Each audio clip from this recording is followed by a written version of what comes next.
ये प्रश्नावली 3.5 का आपका दूसरे का पहला प्रश्न है। इसमें क्वेश्चन आपका कह रहा है कि यदि इस क्वेश्चन आपका बोल रहा है कि इसमें हेलो बच्चों, जैसा कि प्रश्नावली 3.5 का प्रश्न नंबर 2 का पहला प्रश्न है।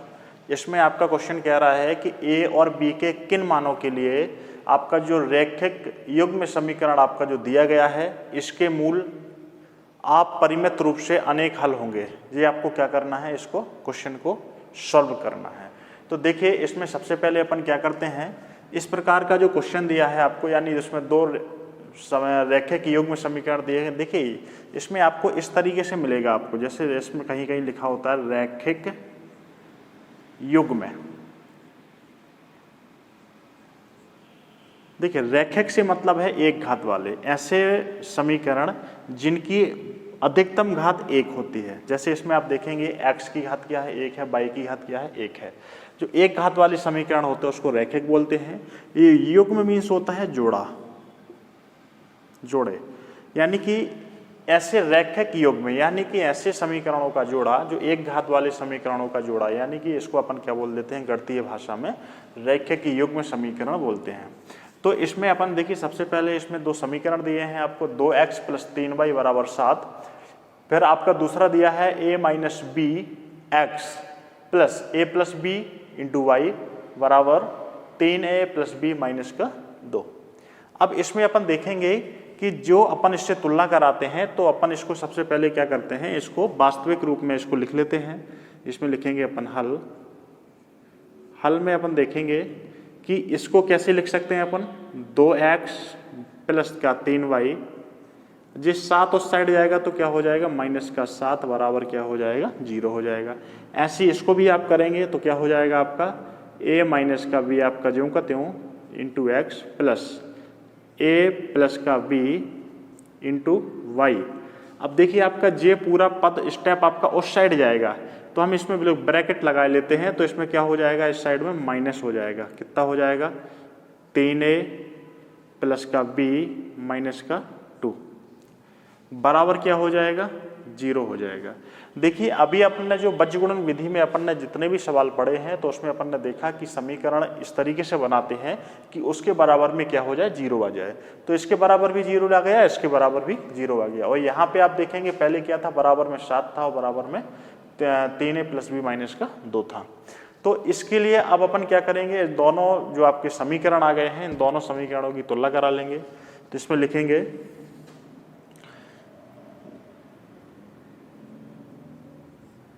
समीकरण की तुलना रैखिक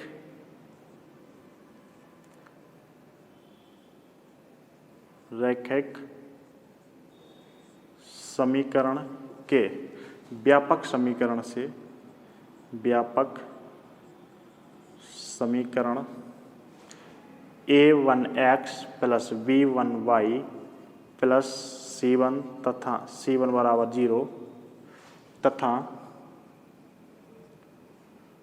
a2x + b2y + c2 = 0 से करने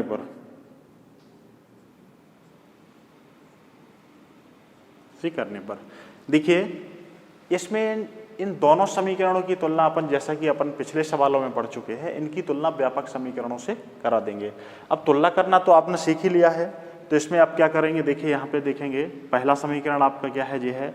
इसमें x का गुणांक क्या है a1, यानी a1 बराबर, जो पहला समीकरण होता है वो 1 1 वाले होते हैं। इसमें x का गुणांक क्या है 2, यानी a1 का मान कितना है 2। अब निकालेंगे b1 का, तो इसमें y का गुणांक b1 है तो इसमें y का गुणांक कितना है +3। इसके बाद आप इसमें देखेंगे C1 बराबर कितना हो जाएगा आपका -7। इसके बाद देखेंगे आप a2 का मान, a2 दूसरे वाले समीकरण में देखेंगे x का गुणांक क्या है a2 और इसमें क्या है x का गुणांक a - b, तो इसमें क्या लिख लेंगे a - b। b2 क्या है y का गुणांक, तो इसमें y का गुणांक क्या है a + b।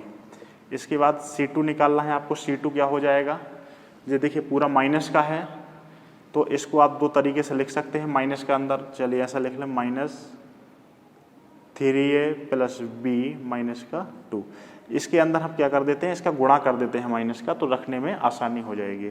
इसमें कितना हो जाएगा, -3a प्लस माइनस का b और प्लस का कितना हो जाएगा 2। अब जब भी अपन C2 बराबर रखेंगे तो नीचे वाला मान रखेंगे, क्योंकि माइनस के अंदर हमने क्या कर दिया है, गुणा कर दिया है। अब देखिए इतना निकालने के बाद इसमें अपन क्या करते हैं, पहले स्टेप में अपन तुलना कराते हैं, दूसरे स्टेप में अपन इसकी पहले स्टेप में अपन क्या कराते हैं, तुलना कराते हैं। दूसरे स्टेप में अपन ये देखते हैं कि इसमें कौन सी शर्त लगेगी। ठीक है, तो इसमें अपन क्या करते हैं, a1 बटे a2। a1 का मान कितना दिया है आपको 2, a2 का मान आपको कितना है a माइनस का b। इसके बाद फिर से आपका कितना हो जाएगा, b1 बटे b2। b1 का मान कितना है आपको 3 बटे b2 का मान क्या है आपका a प्लस का b। इसके बाद आपका तीसरा क्या है, तीसरा आपका क्या है c1 बटे c2। तो आपका तीसरा c1 का मान कितना है माइनस का 7, नीचे कितना हो जाएगा आपका माइनस का 3a माइनस का b प्लस का 2। ये आपका इसका मान हो जाएगा। अब इसमें अपन देखेंगे कि इसमें कोई भी मान बराबर नहीं है, लेकिन अब इस क्वेश्चन पे अपन को थोड़ा सा गौर करना है। क्वेश्चन आपका कह रहा है कि a और b के किन मानों के लिए इन समीकरणों के क्या होंगे, अपरिमित अनेक हल होंगे। तो अपन इसमें लिखेंगे अनेक हल कब होते हैं, जब अनंतः अनेक हल होते हैं। तो अपन इसमें लिखेंगे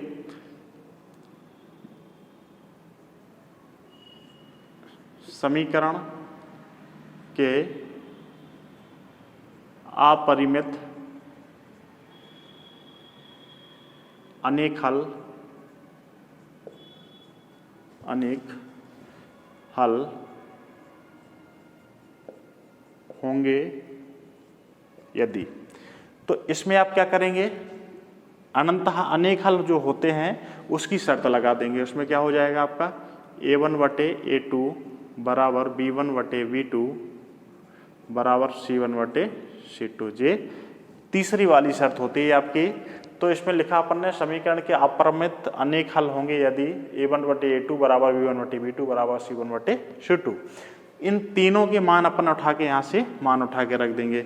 a1 बटे a2 का मान क्या था आपका 2 बटे, इसको लिख लेंगे 2 बटे कितना हो जाएगा आपका a माइनस का b बराबर, ये क्या हो जाएगा b1 बटे b2, ये कितना हो जाएगा 3 बटे a प्लस b, 3 बटे a प्लस b बराबर c1 बटे c2, ये कितना हो जाएगा आपका माइनस का 7 बटे कितना हो जाएगा माइनस का 3a माइनस का b प्लस का कितना हो जाएगा 2 हो जाएगा। इस तरीके से अपन ने इसके क्या है, जो यहाँ पे अपन ने मान निकाल लिए थे तो वहीं से इसको देख के यहाँ पे रख दिया है। तो अब इसमें अपन इसके क्या करेंगे, समीकरण बनाने के लिए तो इसके पहले 2 स्टेप ले लेंगे। तो इसमें लिखेंगे प्रथम 2 समीकरण से।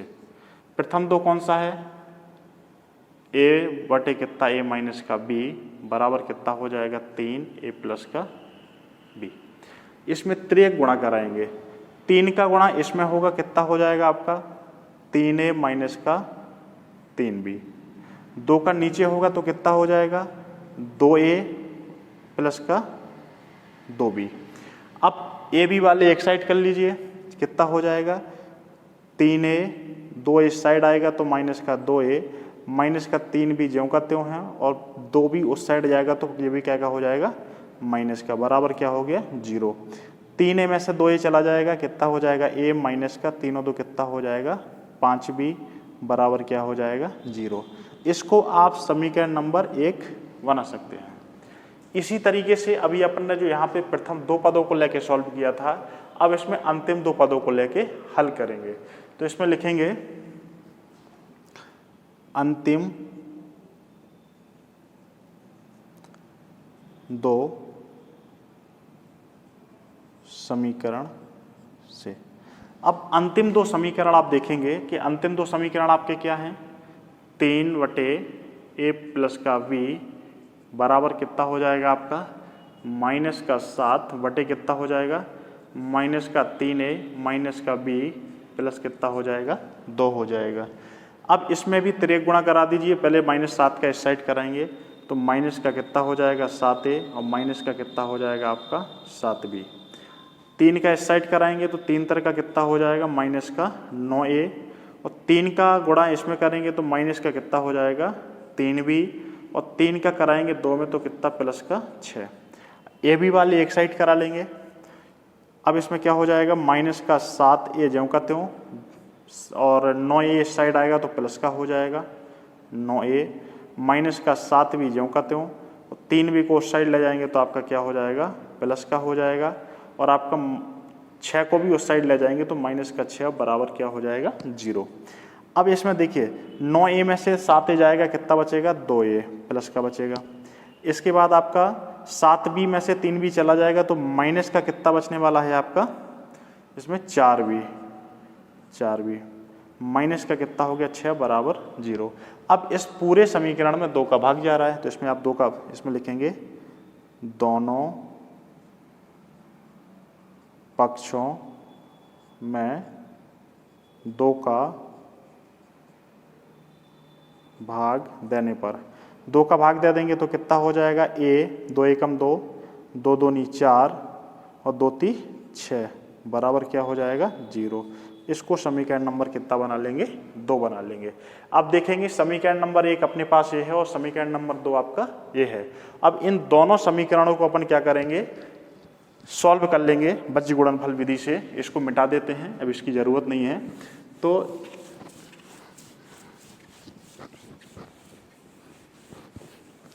दोनों समीकरण को लिखते हैं। दोनों समीकरण आपका पहला समीकरण है a माइनस 5b बराबर 0। दूसरा समीकरण है आपका a माइनस 2b माइनस आपका इसमें देखिए 2 से भाग दिया तो यहाँ पे कितना 6 लिखा था और 2 से भाग देंगे तो कितना हो जाएगा 3 हो जाएगा। a minus 2b minus 3 minus का 3 बराबर क्या हो गया 0। ये समीकरण नंबर 2 बन गया। अब इन दोनों समीकरणों की जो तुलना है वो एक बार फिर से व्यापक समीकरण से कराएंगे। तो इसमें लिखेंगे समीकरण 1 तथा समीकरण 2 की तुलना व्यापक समीकरण से करने पर। तो व्यापक समीकरण से अब हम इसको सीधा सीधा लिख देते हैं। a1 बराबर आपका कितना हो जाएगा 1, b1 बराबर आपका माइनस का 5 हो जाएगा और c1 बराबर आपका क्या हो जाएगा 0। देखिए यहाँ पे a1 a का गुणांक 1 है तो 1 हो गया, b का गुणांक -5 है तो माइनस का 5 हो गया। अब यहाँ पे देखेंगे कि अगला स्टेप है ही नहीं, तीसरा पद है नहीं, तो इसको क्या लिख लिया c1 का मान क्या लिख लिया 0 लिख लिया। दूसरे वाले समीकरण में a2 का मान आपका क्या होगा a2 का मान 1 होगा, b2 का मान आपका क्या होगा माइनस का 2 होगा और c2 का जो मान होगा वो आपका क्या होगा माइनस का 3 होगा। तो इस तरीके से अपन ने क्या है इसके तुलना करा देते हैं। तुलना कराने के बाद अब सूत्र लगाएंगे। अब सूत्र कैसे लगाएंगे x के बटे में क्या होता है v1 c2 माइनस फिर क्या हो जाएगा b2 c1 बाई के लिए क्या हो जाएगा आपका c1 a2 minus c2 a1 बराबर 1 के लिए क्या हो जाएगा आपका 1 के लिए हो जाएगा आपका 1 के लिए आपका हो जाएगा a1 b2 minus a2 b1। अब देखिए ये फॉर्मूला आपको हमने कल बनाना भी बताया था, इसको कैसे याद रखना है ये भी बताया था। और एक ट्रिक और भी बताते हैं कि जैसे कि x के बटे में क्या लिखा है b1 c2 माइनस क्या हो जाएगा b2 c1। अब ये कै पे खत्म हो रहा है c1 पे, तो ये c1 से स्टार्ट होगा, तो यानी c1 a2, c के बाद क्या आता है a। यानी आप इस तरीके से देखेंगे यदि कि आपका जो कोई एक सर्किल है जिसमें हमने यहाँ पे a बैठा दिया, यहाँ पे b को बैठा दिया और यहाँ पे c को, इस तरीके से सर्किल घूम रहा है। तो इसमें a के बाद क्या आएगा b के बाद क्या आएगा c के बाद क्या आएगा a। ऐसे ही c1 पे खत्म हुआ तो c1 यहाँ पे लिखेंगे और c1 के बाद क्या आएगा a, c के बाद क्या आएगा यहाँ पे C के बाद क्या आ रहा है A।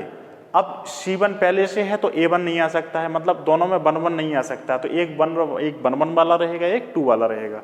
तो यहाँ पे ऐसे लिख लिया C1 A2 माइनस कितना हो जाएगा C2 A1। यहाँ पे A1 पे खत्म हुआ तो यह क्या है A1 B2 माइनस, इस तरीके से फॉर्मूला अपन इसको क्या कर सकते हैं, याद कर सकते हैं।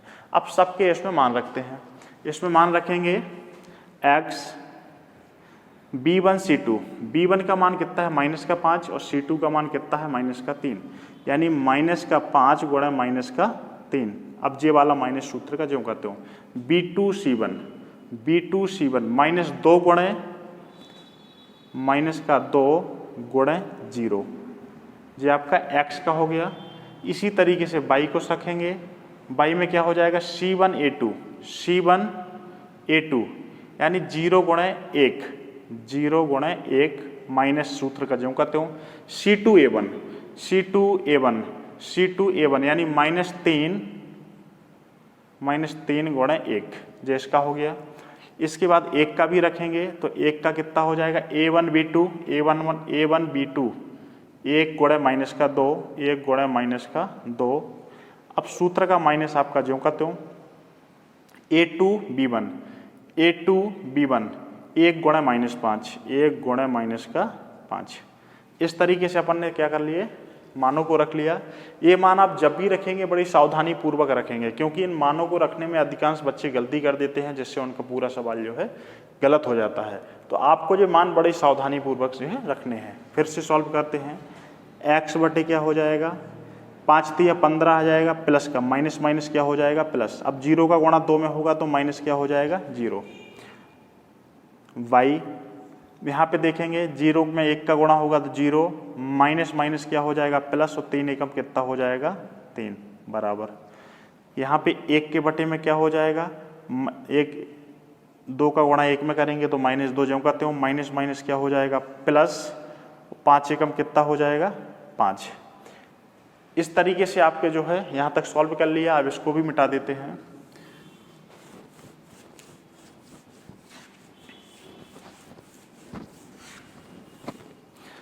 अब इसमें क्या हो जाएगा x के बटे आपका कितना बचा 15 बचा, बराबर y के बटे आपका क्या बचा, इसमें 3 बचा। इसमें क्या बचा और अगले में 1 के बटे ये बचा आपका 5 में से 2 चला जाएगा तो कितना बचेगा 3 बचेगा। अब इसमें देखिए इसमें क्या हो रहा है 3 का ऊपर गुणा यदि हम कर दें तो ये कट जाएगा। इसमें लिखेंगे 3 का सभी पक्षों में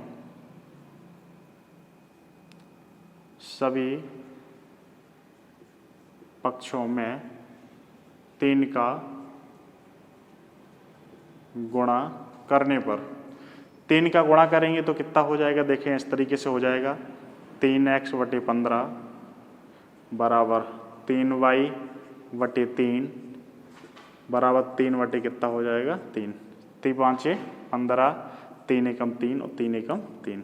यहाँ पे कितना बचा आपका x बटे 5, यहाँ पे आपका क्या बचा y बटे 1, यहाँ पे क्या बचा आपका 1 बटे 1।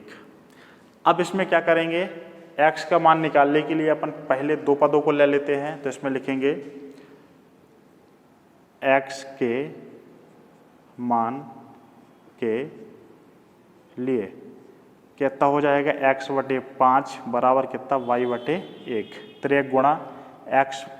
अब देखिए 3 गुणा करेंगे, यहाँ पे देखिए पहले x के मान के लिए अपन क्या करते हैं पहले और अंतिम को लेते हैं तो कितना हो जाएगा 1 बटे 1, 3 गुणा x बराबर कितना हो जाएगा 5। एक आपका आंसर आ गया।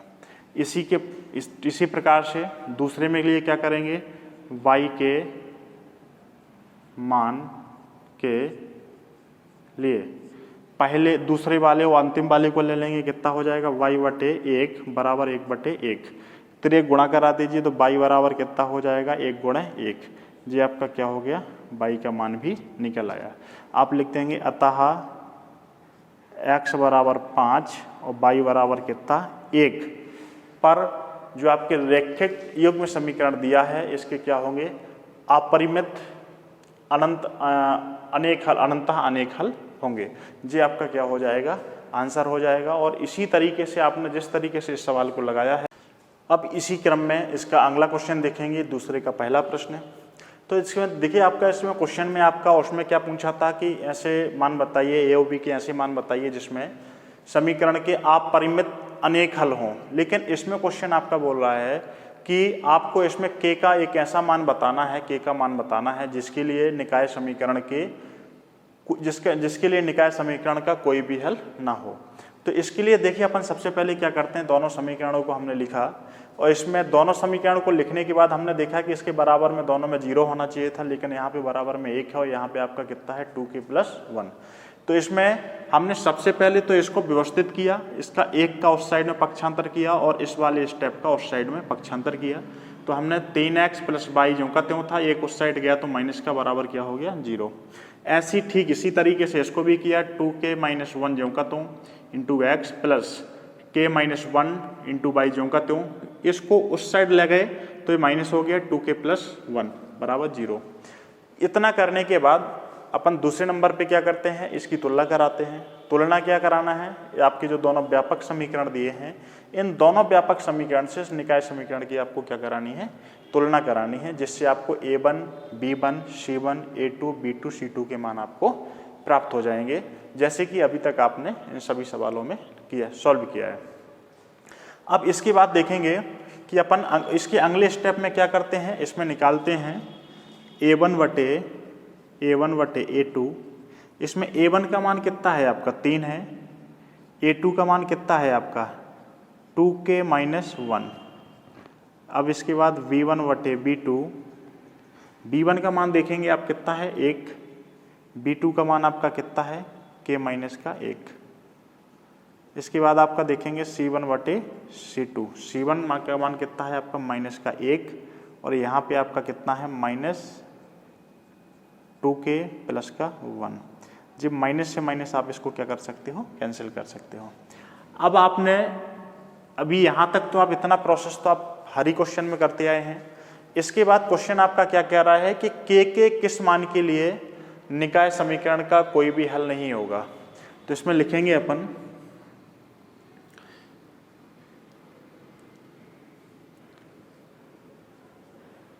निकाय समीकरण का कोई भी हल नहीं होगा यदि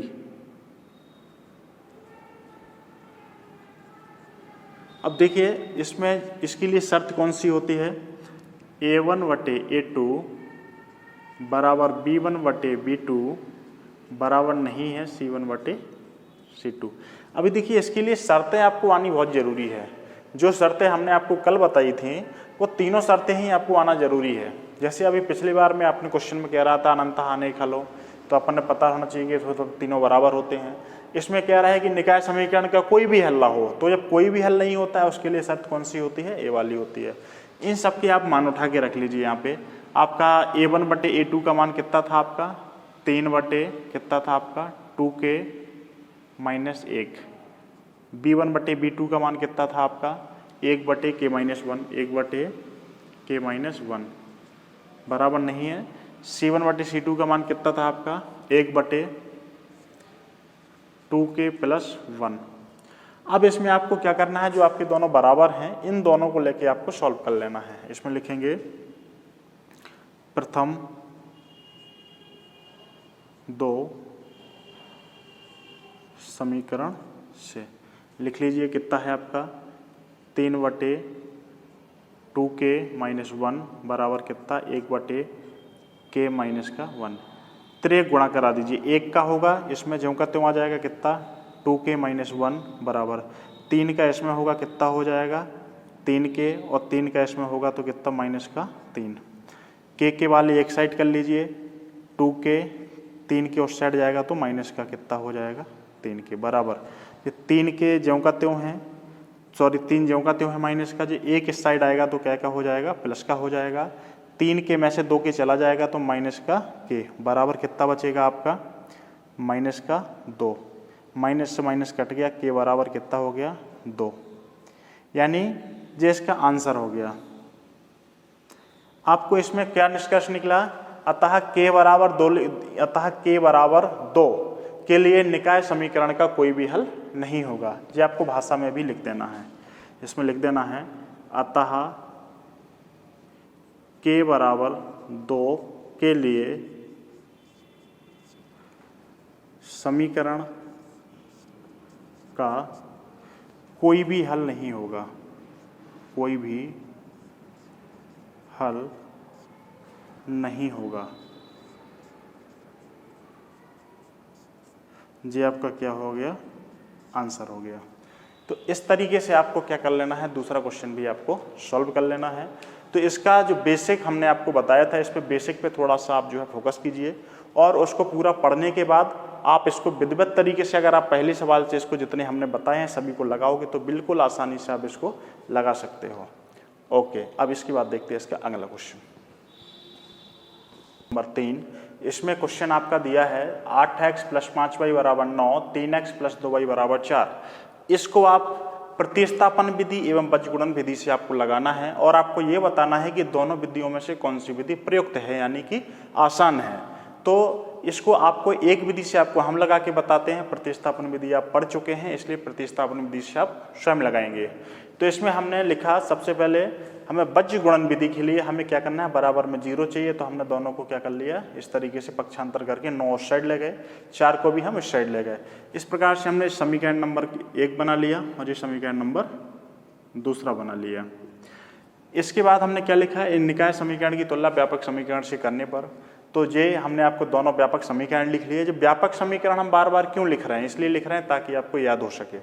तो दोनों की हमने लिखने के बाद हमने दोनों की तुलना करा दी, तो तुलना में आपका A1 B1 C1 A2 B2 C2 के मान आपको हमने लिख लिए। अब हम आपको ये इसलिए नहीं बता रहे हैं क्योंकि आपको हम कम से कम 6-7 क्वेश्चन में आपको बता चुके हैं, इसलिए हम आपको सीधा लिख रहे हैं।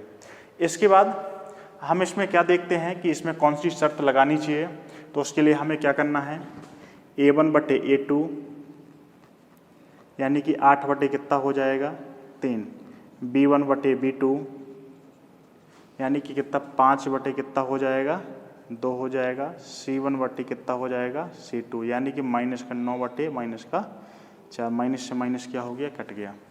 A1/A2, A1 का मान कितना है 8, तो A1 की जगह कितना रख दिया 8, A2 कितना है 3, तो यहाँ पे कितना रख दिया 3।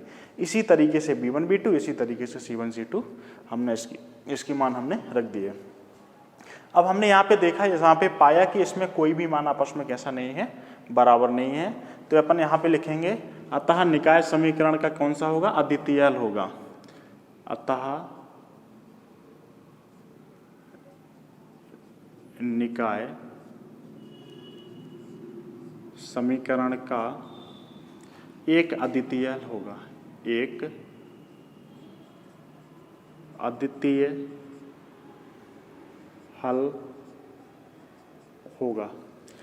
एक अद्वितीय हल होने के लिए शर्त कौन सी होती है आपकी, A1/A2 बराबर नहीं है B1/B2 बराबर नहीं है C1/C2।